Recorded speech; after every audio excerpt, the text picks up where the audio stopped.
I never thought much about working the night shift. People always warned me about the weirdos, the drunks, the occasional thief, but I figured I could handle it. I was 24, broke, and desperate for a job that didn't require a degree or a suit.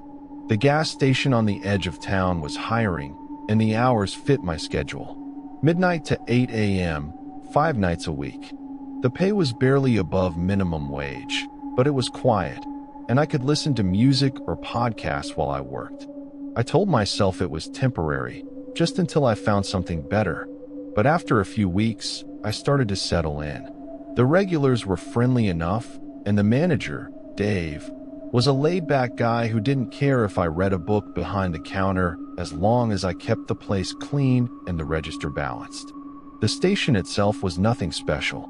A squat, rectangular building with faded blue paint and a flickering neon sign that buzzed like a dying insect. There were 4 pumps out front, a tiny convenience store inside, and a single unisex bathroom that always smelled faintly of bleach and something less pleasant.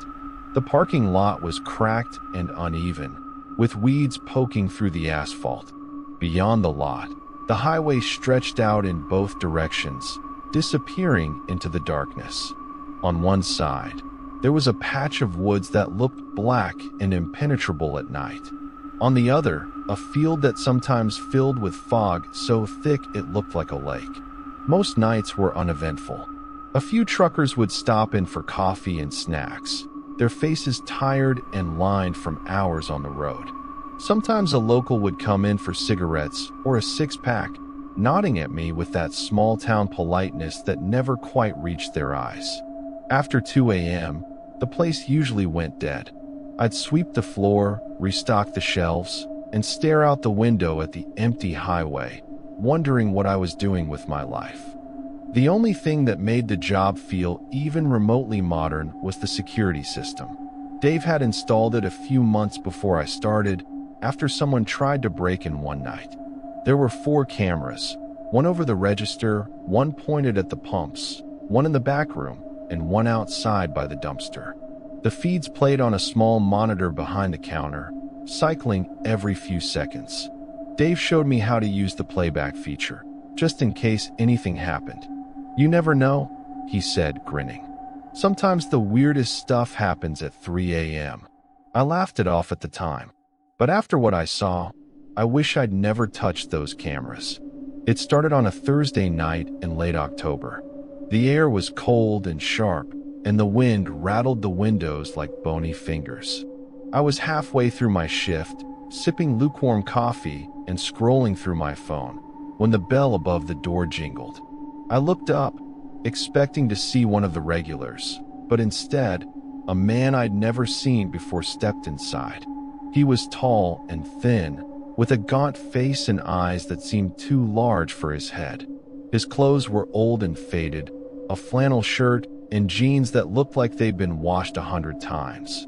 He didn't say anything, just walked slowly up and down the aisles, his hands twitching at his sides. I watched him out of the corner of my eye, trying not to stare. Something about him made my skin crawl, though I couldn't say why. After a few minutes, he came up to the counter and set a single bottle of water down. His hands were shaking. I rang him up, trying to make small talk, but he just stared at me, his eyes wide and unblinking. When I handed him his change, his fingers brushed mine, and I flinched. His skin was ice cold. He left without another word, disappearing into the night. I watched him walk across the lot, past the pumps, and into the woods. No car, no bike, nothing. Just a man and the darkness. I tried to shake it off, telling myself he was just another drifter passing through. But I couldn't stop thinking about those eyes, the way they seemed to bore right through me. I kept glancing at the security monitor, half expecting to see him standing outside, watching me. But the lot was empty, the pumps silent. The rest of the night passed in a blur. I finished my chores, locked up, and drove home as the sun was rising. I told myself I was being paranoid, that I'd forget all about it by the next night. But I didn't. The next shift was even quieter than usual. Not a single customer after midnight. I spent most of the night reading, glancing up at the monitor every so often. Around 3 a.m., I decided to check the playback from the night before, just to see if the cameras had caught anything strange. Maybe I'd see the man's face more clearly, or figure out where he'd come from. I rewound the footage to around 1:30 a.m. when he'd come in. The camera over the register showed him walking up to the counter, his face pale and expressionless. I watched as I rang him up, handed him his change, and he left. Nothing unusual, except for the way he moved, slow, almost mechanical.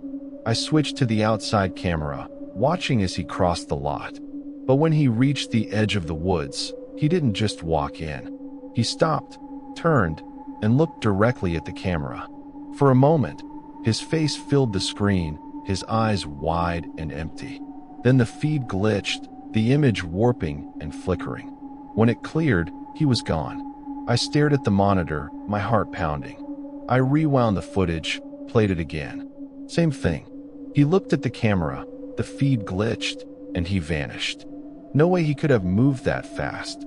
No way he could have just disappeared. I sat there for a long time, trying to make sense of what I'd seen. Maybe it was a glitch, I told myself. Maybe the camera just froze for a second, and he walked into the woods while the feed was down. But I couldn't shake the feeling that something was wrong, that I'd seen something I wasn't supposed to. I didn't tell Dave. I didn't tell anyone. Who would believe me? I barely believed it myself. The next few nights were uneventful. The man didn't come back, and I started to convince myself it was all in my head. Maybe I was just tired, or stressed, or both.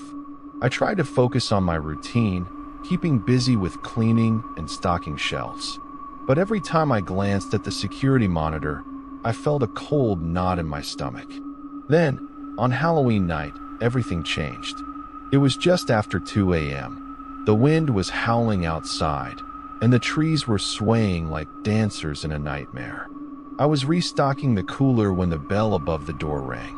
I turned, expecting to see a drunk in a cheap costume, but instead, the man was back. He looked exactly the same as before, same clothes, same pale face, same empty eyes. He walked up to the counter, set down a bottle of water, and stared at me. I tried to act normal, but my hands were shaking so badly, I almost dropped the bottle. "Rough night," I said, forcing a smile. He didn't answer, just stared. I rang him up, handed him his change. This time, when his fingers touched mine, I felt a jolt, like static electricity. He turned and walked out, heading for the woods. I watched him go, my heart pounding. As soon as he was out of sight, I ran to the monitor and rewound the outside camera. I watched as he crossed the lot, stopped at the edge of the woods, and turned to look at the camera. The feed glitched, just like before. When it cleared, he was gone. But this time, something was different. For a split second, just before the feed glitched, I saw something behind him. A shape, tall and thin, standing among the trees.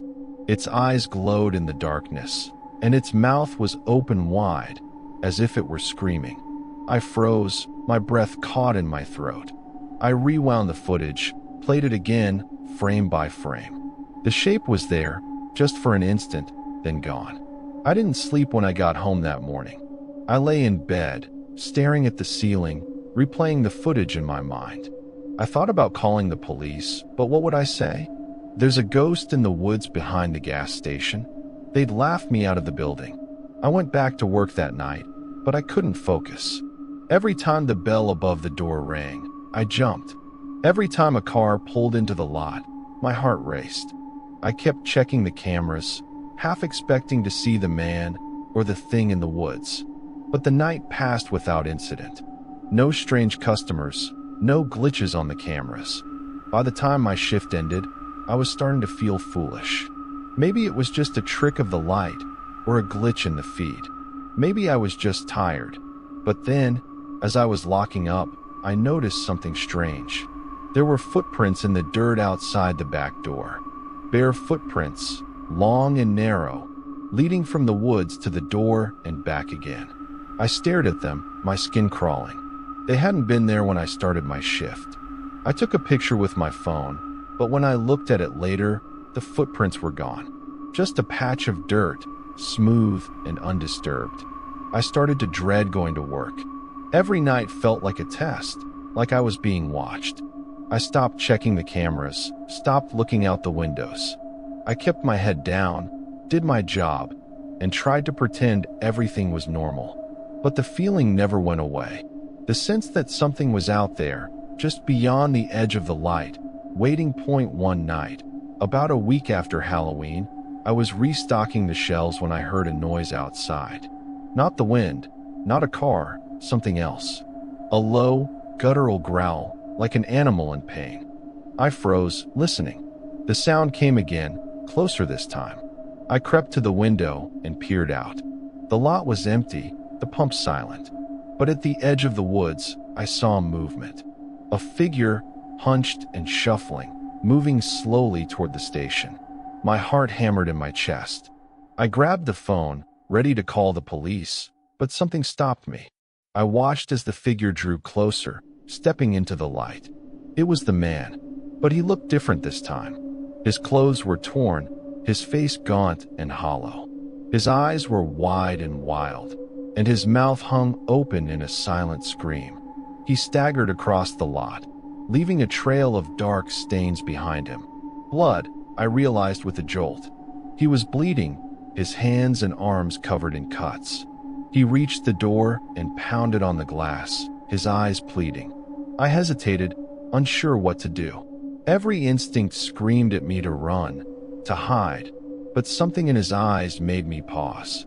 I unlocked the door and let him in. He collapsed on the floor, gasping for breath. "Help me," he whispered, his voice raw and broken. "It's coming." I knelt beside him, my hands trembling as I tried to make sense of what was happening. The man's breathing was ragged, his chest heaving with each shallow gasp. Blood oozed from a dozen small cuts on his arms and face, and his clothes were torn as if he'd run through a thicket of brambles. I grabbed a handful of paper towels from behind the counter and pressed them to his wounds, but he barely seemed to notice. His eyes darted around the store, wild and unfocused, as if he expected something to burst through the door at any moment. "What happened?" I asked, my voice barely more than a whisper. "Who did this to you?" He shook his head, his lips moving soundlessly. For a moment, I thought he was going to pass out, but then he grabbed my wrist with surprising strength. His fingers were cold and slick with blood. "It's in the woods," he rasped. "It followed me. I tried to get away, but it's always there. Watching, waiting." I swallowed hard, glancing over my shoulder at the security monitor. The cameras cycled through their feeds, showing nothing but empty darkness outside. I wanted to believe he was just some lost soul, maybe high or drunk, but the fear in his eyes was too real. It was the same fear I'd felt every night since I first saw him on the cameras. "Should I call the police?" I asked, reaching for the phone. He shook his head violently, his grip tightening on my wrist. "No, they can't help. No one can help. It doesn't care about police. It doesn't care about anything." I hesitated, torn between calling for help and listening to his desperate plea. In the end, I set the phone down and tried to calm him. "Okay," I said softly. "You're safe here. Just stay with me, all right?"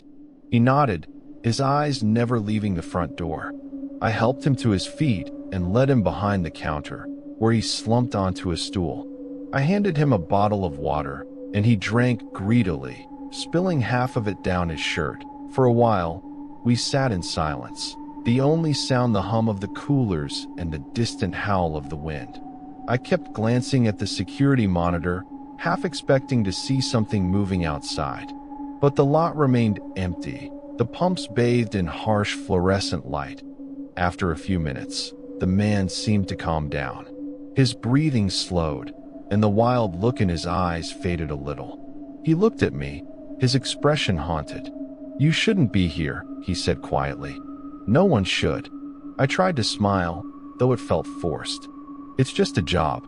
Pays the bills." He shook his head, It's not the job. It's this place. There's something wrong here. Something old. I've seen it. I've felt it. Every night, it gets closer. I wanted to ask what he meant, but before I could, the lights flickered. For a split second, the store was plunged into darkness, and I felt a cold wave of fear wash over me. Then the lights snapped back on, brighter than before. The man flinched, his eyes wide. "It's here," he whispered. That I stared at the monitor, my heart pounding. The outside camera showed nothing but empty pavement and swaying trees. But then, as the feed cycled to the camera by the dumpster, I saw it, a shadow, tall and thin, standing just at the edge of the light. It didn't move, didn't shift or sway like the trees. It just stood there, watching. I blinked, and the shadow was gone. The camera feed glitched, static crackling across the screen. When it cleared, the lot was empty again. "Did you see that?" I asked, my voice shaking. The man nodded, his face pale. "It's always there. Sometimes it comes closer. Sometimes it just watches. But it never leaves."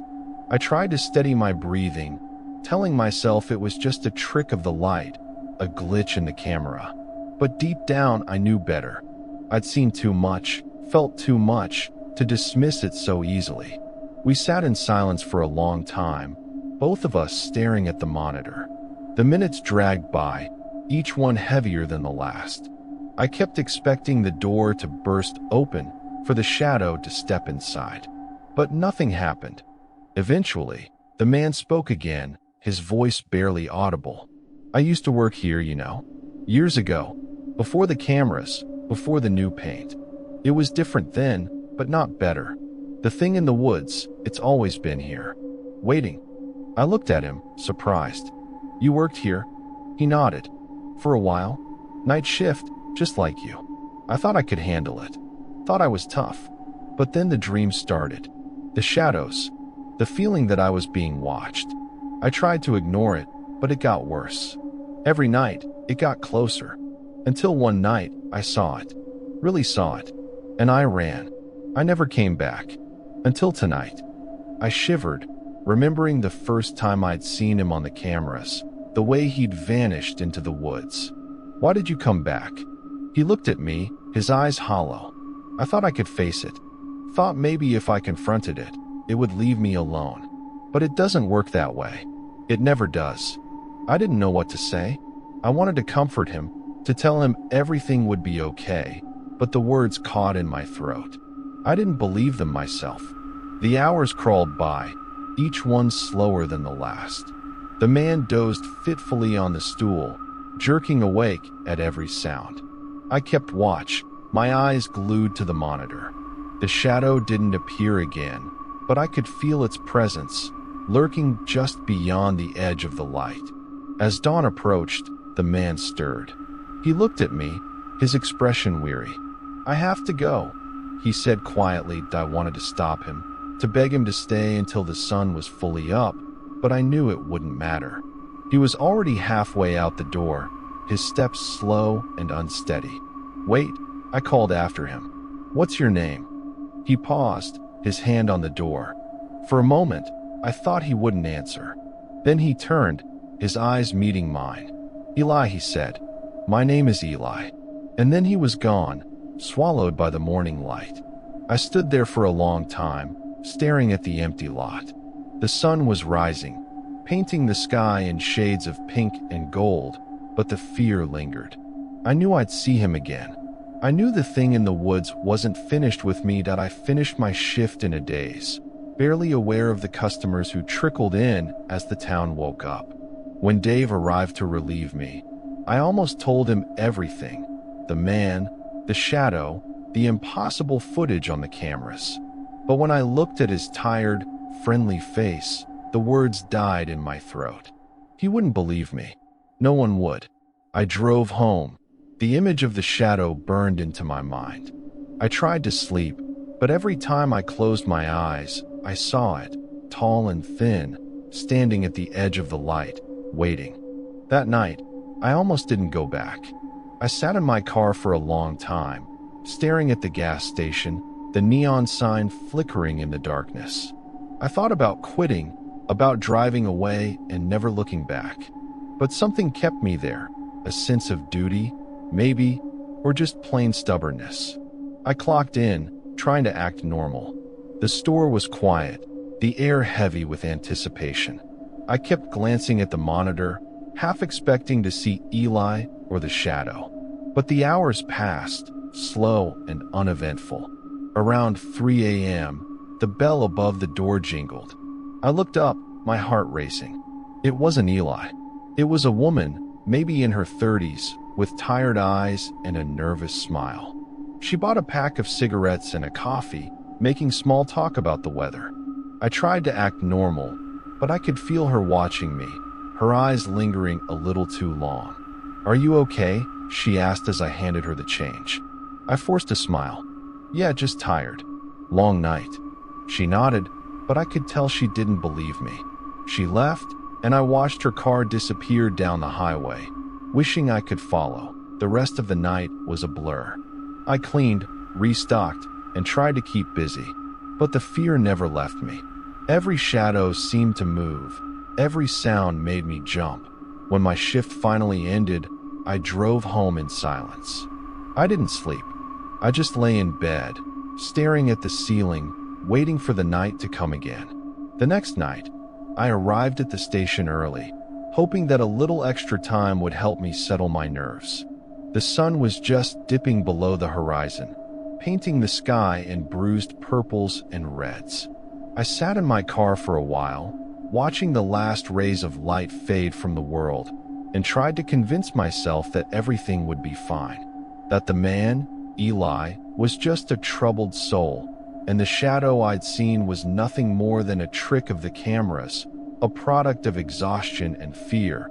But as the darkness crept in, the old familiar dread returned, curling in my stomach like a living thing. I forced myself out of the car and into the harsh fluorescent glow of the station. The place felt different at dusk, the shelves and counters casting long, strange shadows. I went through the motions, clocking in, counting the register, checking the cooler, but my mind was elsewhere, replaying every strange moment of the past week. Dave was still there, finishing up some paperwork in the back office.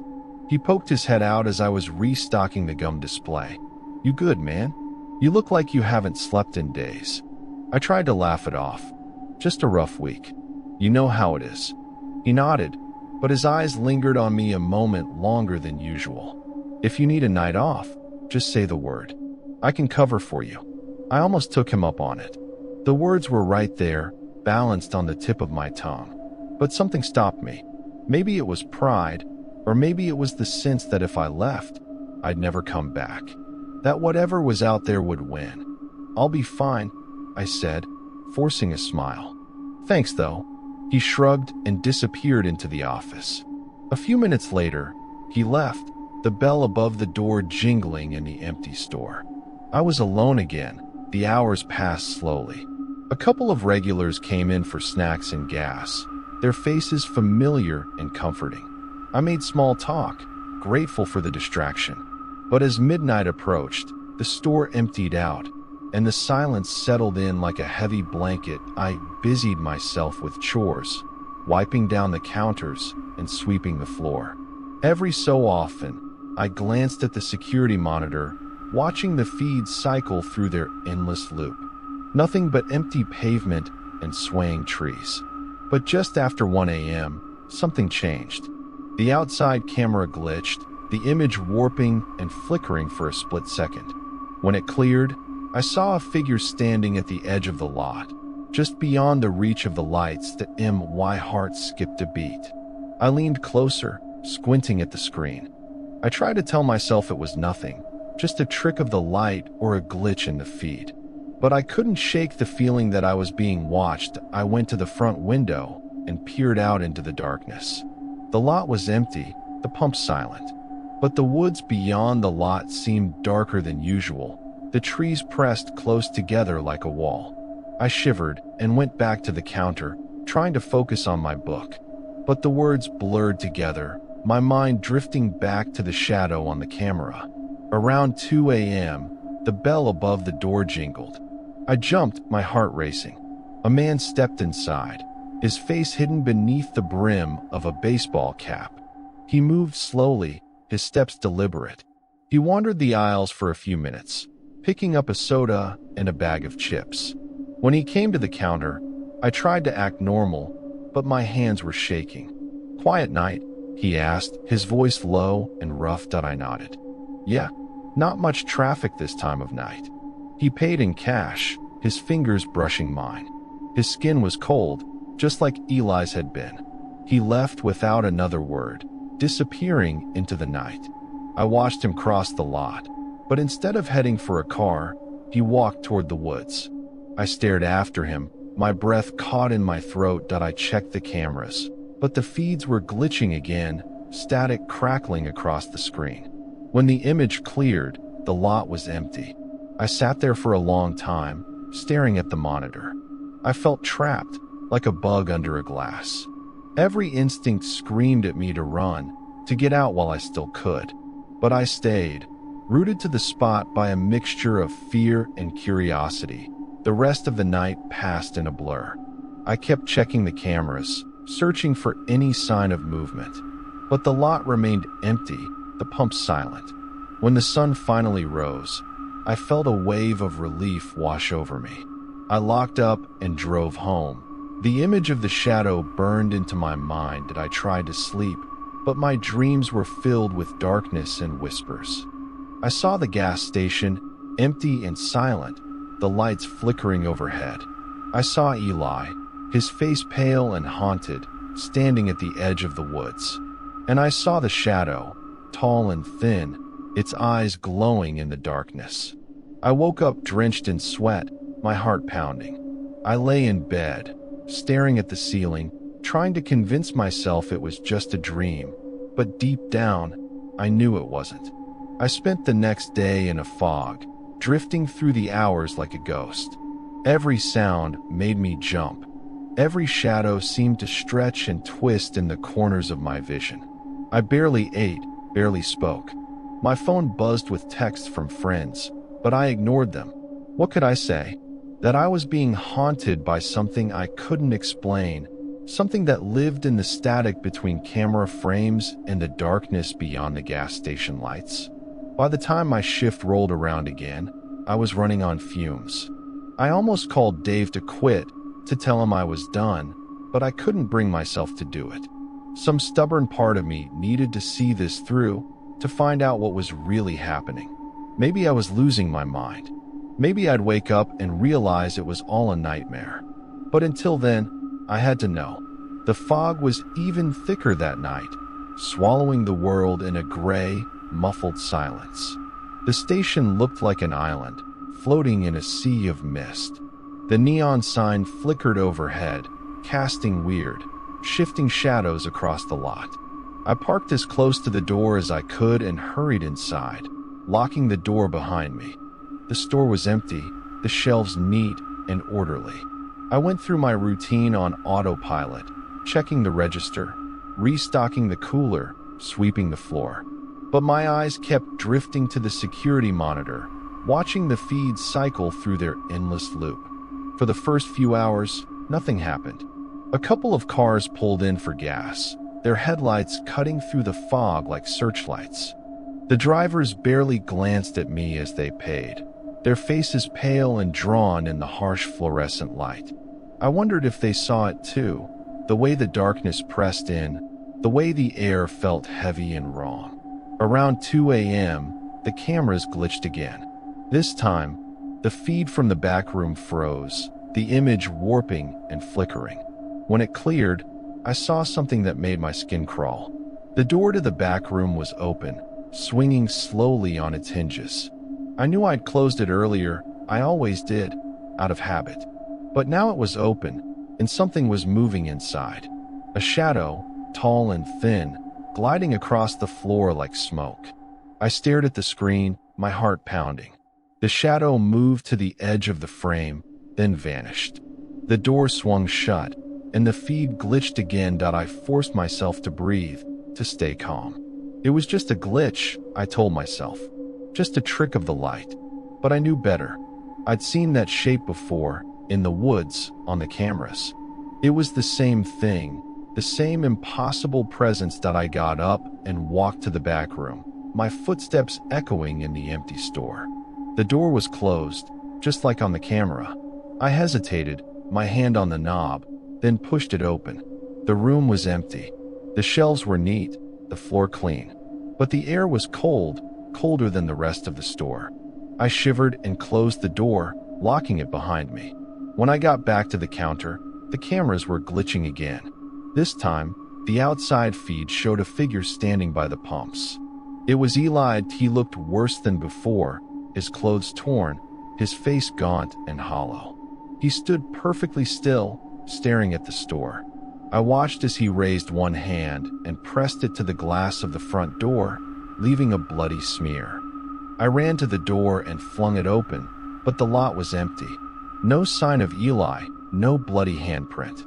Just the fog, swirling in the cold night air that I stood there for a long time, listening to the silence. The only sound was the distant hum of the highway, muffled by the mist. I went back inside and locked the door, my hands shaking.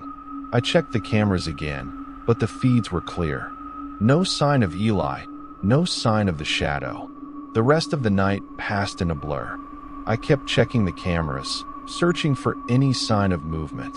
But the lot remained empty, the pump silent. When the sun finally rose, I felt a wave of relief wash over me. I locked up and drove home. The image of Eli's haunted face burned into my mind that I tried to sleep, but my dreams were filled with darkness and whispers. I saw the gas station, empty and silent, the lights flickering overhead. I saw Eli, his face pale and haunted, standing at the edge of the woods. And I saw the shadow, tall and thin, its eyes glowing in the darkness. I woke up drenched in sweat, my heart pounding. I lay in bed, staring at the ceiling, trying to convince myself it was just a dream, but deep down, I knew it wasn't. The next night, I arrived at the station just before midnight. The air was cold and damp, and the fog was even thicker than before. The neon sign buzzed overhead, casting a sickly green glow over everything. I went through my routine, trying to act normal, but the fear was always there, lurking just beneath the surface. Around 1 a.m., the cameras glitched again. This time, the feed from the dumpster camera froze, the image flickering and warping. When it cleared, I saw something that made my blood run cold. That a figure was standing by the dumpster, its body twisted and unnatural. Its arms were too long, its fingers ending in sharp, claw-like points. Its face was a blur, as if the camera couldn't quite focus on it. I stared at the screen, my breath caught in my throat. The figure didn't move, didn't react. I switched to the outside camera, but the lot was empty.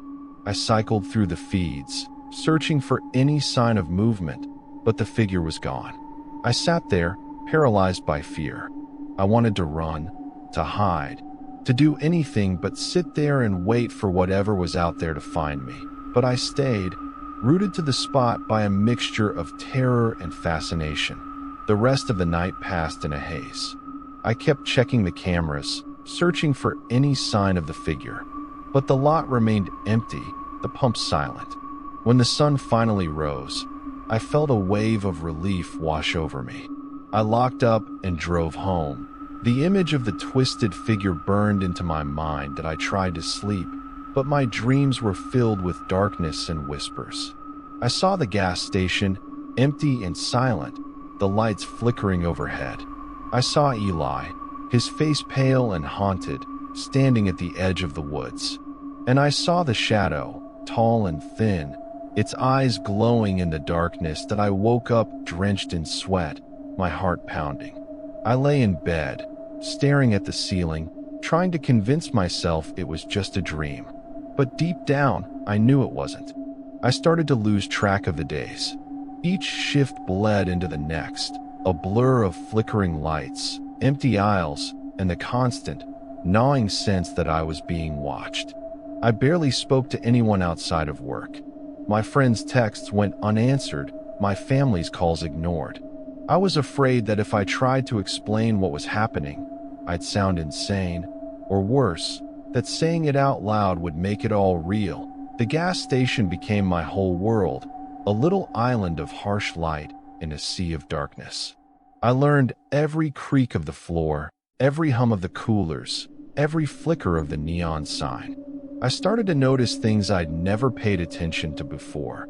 The way the shadows seemed to move just out of the corner of my eye. The way the air felt colder near the back room.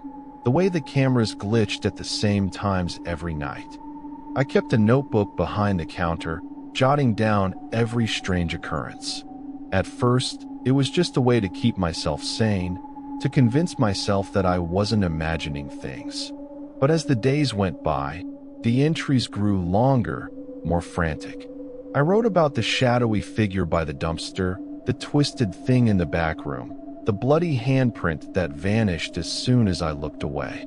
I wrote about Eli, about the way he seemed to flicker in and out of existence, about the fear in his eyes. One night, just after midnight, I was restocking the shelves when the bell above the door jingled. I jumped, nearly dropping a box of chips. A man stepped inside, his face hidden beneath the hood of a sweatshirt. He moved slowly, his steps deliberate and heavy. He wandered the aisles for a few minutes, picking up a soda and a pack of gum. When he came to the counter, I tried to act normal, but my hands were shaking. "Quiet night?" he asked, his voice low and rough. I nodded. "Yeah, not much traffic this time of night." He paid in cash, his fingers brushing mine. His skin was cold, just like Eli's had been. He left without another word, disappearing into the night. I watched him cross the lot, but instead of heading for a car, he walked toward the woods. I stared after him, my breath caught in my throat. I checked the cameras, but the feeds were glitching again, static crackling across the screen. When the image cleared, the lot was empty. I sat there for a long time, staring at the monitor. I felt trapped, like a bug under a glass. Every instinct screamed at me to run, to get out while I still could. But I stayed, rooted to the spot by a mixture of fear and curiosity. The rest of the night passed in a blur. I kept checking the cameras, searching for any sign of movement. But the lot remained empty, the pump silent. When the sun finally rose, I felt a wave of relief wash over me. I locked up and drove home. The image of the shadow burned into my mind. I tried to sleep, but my dreams were filled with darkness and whispers. I saw the gas station, empty and silent, the lights flickering overhead. I saw Eli, his face pale and haunted, standing at the edge of the woods.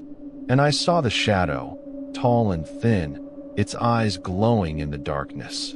I woke up drenched in sweat, my heart pounding. I lay in bed, staring at the ceiling, trying to convince myself it was just a dream, but deep down, I knew it wasn't. The next night, I arrived at the station just before midnight.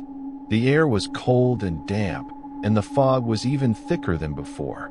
The neon sign buzzed overhead, casting a sickly green glow over everything. I went through my routine, trying to act normal. But the fear was always there, lurking just beneath the surface. Around 1 a.m., the cameras glitched again. This time, the feed from the dumpster camera froze, the image flickering and warping. When it cleared, I saw something that made my blood run cold. A figure was standing by the dumpster, its body twisted and unnatural. Its arms were too long, its fingers ending in sharp, claw-like points. Its face was a blur, as if the camera couldn't quite focus on it. I stared at the screen, my breath caught in my throat. The figure didn't move, didn't react. It just stood there, watching. I switched to the outside camera, but the lot was empty. I cycled through the feeds, searching for any sign of movement, but the figure was gone. I sat there, paralyzed by fear. I wanted to run, to hide, to do anything but sit there and wait for whatever was out there to find me. But I stayed, rooted to the spot by a mixture of terror and fascination. The rest of the night passed in a haze. I kept checking the cameras, searching for any sign of the figure. But the lot remained empty, the pumps silent. When the sun finally rose, I felt a wave of relief wash over me. I locked up and drove home. The image of the twisted figure burned into my mind that I tried to sleep, but my dreams were filled with darkness and whispers. I saw the gas station, empty and silent, the lights flickering overhead. I saw Eli, his face pale and haunted, standing at the edge of the woods. And I saw the shadow, tall and thin, its eyes glowing in the darkness that I woke up drenched in sweat, my heart pounding. I lay in bed, staring at the ceiling, trying to convince myself it was just a dream, but deep down, I knew it wasn't. The next night, I arrived at the station just before midnight. The air was cold and damp, and the fog was even thicker than before. The neon sign buzzed overhead, casting a sickly green glow over everything. I went through my routine, trying to act normal. But the fear was always there, lurking just beneath the surface. Around 1 a.m., the cameras glitched again. This time, the feed from the dumpster camera froze, the image flickering and warping. When it cleared, I saw something that made my blood run cold. That a figure was standing by the dumpster, its body twisted and unnatural. Its arms were too long, its fingers ending in sharp, claw-like points. Its face was a blur, as if the camera couldn't quite focus on it. I stared at the screen, my breath caught in my throat. The figure didn't move, didn't react. It just stood there, watching. I switched to the outside camera, but the lot was empty. I cycled through the feeds, searching for any sign of movement, but the figure was gone. I sat there, paralyzed by fear. I wanted to run, to hide, to do anything but sit there and wait for whatever was out there to find me. But I stayed, rooted to the spot by a mixture of terror and fascination. The rest of the night passed in a haze. I kept checking the cameras, searching for any sign of the figure.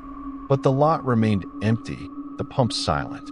When the sun finally rose, I felt a wave of relief wash over me. I locked up and drove home. The image of the twisted figure burned into my mind. I tried to sleep, but my dreams were filled with darkness and whispers. I saw the gas station, empty and silent, the lights flickering overhead. I saw Eli, his face pale and haunted, standing at the edge of the woods. And I saw the shadow, tall and thin, its eyes glowing in the darkness. I woke up drenched in sweat, my heart pounding. I lay in bed, staring at the ceiling, trying to convince myself it was just a dream. The final shift started like all the others, but I felt different. I was exhausted, hollowed out by fear and sleeplessness. But there was something else too, a strange, stubborn resolve. I was done running. If the thing in the woods wanted me, it would have to come and get me. I told myself I'd face it, whatever it was, and finally get my answers. Or maybe I was just too tired to care anymore. The fog was so thick that night it pressed against the windows like a living thing. The neon sign outside was just a faint, sickly glow in the swirling gray. I unlocked the door, stepped inside, and let the familiar smells of coffee, cleaning solution, and old candy bars wrap around me. I went through my routine, but my hands moved on their own, my mind elsewhere. I kept glancing at the security monitor, waiting for the first glitch, the first sign that the night would be like all the others. It didn't take long. Just after midnight, the outside camera flickered, the image warping and twisting. When it cleared, I saw Eli standing at the edge of the lot, his face pale and drawn, his eyes wide with terror. He didn't move, didn't wave. He just stared at the store, as if begging me to come outside. I hesitated, my heart pounding. Every instinct screamed at me to stay inside, to lock the doors and wait for morning. But I couldn't. Not this time. I grabbed the flashlight from under the counter and stepped out into the fog. The cold hit me like a slap. The world was silent, the only sound my own footsteps crunching on the gravel. I walked toward Eli, the beam of my flashlight cutting a narrow path through the mist. As I got closer, I saw that he was shaking, his breath coming in short, ragged gasps. "It's here," he whispered, his voice barely audible. "It's coming." I looked past him, into the darkness beyond the lot. At first, I saw nothing. Then, slowly, a shape began to emerge from the fog. A tall, thin figure, its arms impossibly long, its face a blur of shifting shadows. Its eyes glowed with a cold, hungry light. I froze, unable to move or speak. The thing glided toward us, its movements smooth and unnatural. Eli grabbed my arm, his fingers digging into my skin. "We have to go," he said, his voice trembling. "Now." But I couldn't move. I was rooted to the spot, my body refusing to obey. The thing stopped a few feet away, its eyes boring into mine. I felt a cold, crushing weight settle on my chest, squeezing the air from my lungs. Eli stepped in front of me, shielding me from the creature. "Leave him alone," he said, his voice shaking but defiant. "Take me instead." The thing tilted its head, considering. For a moment, the world seemed to hold its breath. Then, with a sound like tearing fabric, it lunged at Eli, wrapping its long arms around him. He screamed, a raw, desperate sound that echoed through the fog. I tried to help, tried to pull him free, but my hands passed right through the creature's body, as if it were made of smoke. Eli's eyes met mine, filled with terror and something else, relief. "Run," he gasped. "Please, run." I stumbled backward, tripping over my own feet. The thing turned to look at me, its eyes burning with cold fire. For a moment, I thought it would come after me, but then it melted into the fog, taking Eli with it. I lay on the ground, gasping for breath, my heart hammering in my chest. The fog began to lift, the neon sign growing brighter as dawn approached. I staggered to my feet and stumbled back into the store, locking the door behind me. The cameras were still glitching, the feeds cycling through static and warped images. But when the sun finally rose, the glitches stopped. The lot was empty, the woods silent, that I never saw Eli again. I never saw the thing in the woods, either. But sometimes, late at night, when the fog rolls in and the neon sign flickers, I think I see a shadow at the edge of the lot, watching, waiting. I quit the gas station the next day. I packed my things and left town, hoping to leave the nightmares behind. But they followed me, haunting my dreams, whispering in the darkness. I don't know what that thing was, or why it chose me. I don't know what happened to Eli, or if he ever found peace. All I know is that some places are wrong, poisoned by something old and hungry. And sometimes, the cameras catch things we were never meant to see. If you ever find yourself working the night shift at a lonely gas station, pay attention to the shadows. Watch the cameras. And if you see something impossible, something that shouldn't be there, run. Don't look back.